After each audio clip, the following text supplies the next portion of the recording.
தற்போதைய அண்மை செய்தி. கனமழை காரணமாக கல்வராயன் மலையில் உள்ள பெரியார் நீர்வீழ்ச்சியில் வெள்ளப்பெருக்கு ஏற்பட்டிருக்கிறது. அண்மை செய்தியாக நாம் பார்த்து கொண்டிருக்கிறோம்.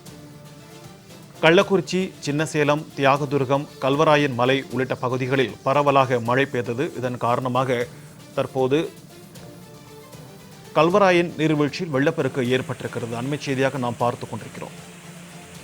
இது தொடர்பான கூடுதல் விவரங்களோடு கள்ளக்குறிச்சியிலிருந்து இணைகிறார் நமது செய்தியாளர் இளையராஜா. வணக்கம் இளையராஜா, இது குறித்தான விரிவான தகவல். வணக்கம் சிக்கந்தர்.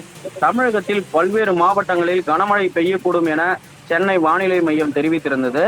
இதனால் கள்ளக்குறிச்சி மாவட்டம் முழுவதும் காலை முதலே வானம் மேகமூட்டத்துடன் காணப்பட்ட நிலையில் திடீரென இந்த பகுதியில் கருமேகங்கள் சூழ்ந்து திடீரென மதியம் 12 மணி அளவிலிருந்து கள்ளக்குறிச்சி மாவட்டம் கள்ளக்குறிச்சி, சங்கராபுரம், சின்னசேலம், தியாகதுர்கம், கச்சிராயபாளையம், கல்வராயன் மலை உள்ளிட்ட பல்வேறு பகுதியில் பரவலாக மழை பெய்தது. இதனால் கல்வராயன் மலையில் உள்ள நீர்வீழ்ச்சிகளில் அதிக அளவில் தண்ணீர் கொட்டி வருகிறது. இதன் காரணமாக பெரியார் நீர்வீழ்ச்சியில் வெள்ளப்பெருக்கு ஏற்பட்டதால் மதியம் 1 மணி அளவிலிருந்து கல்வராயன் மலையில் பெரியார் நீர்வீழ்ச்சியில் குளிக்க சுற்றுலா பயணிகளுக்கு திடீர் தடை விதித்துள்ளனர்.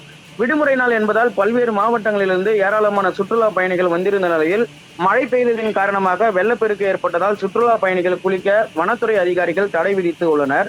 இதனால் சுற்றுலா பயணிகள் குளிக்க முடியாமல் ஏமாற்றத்துடன் சென்றதால் பரபரப்பு ஏற்பட்டது. உங்களுடைய விரிவான தகவல்களுக்கு நன்றி இளையராஜா.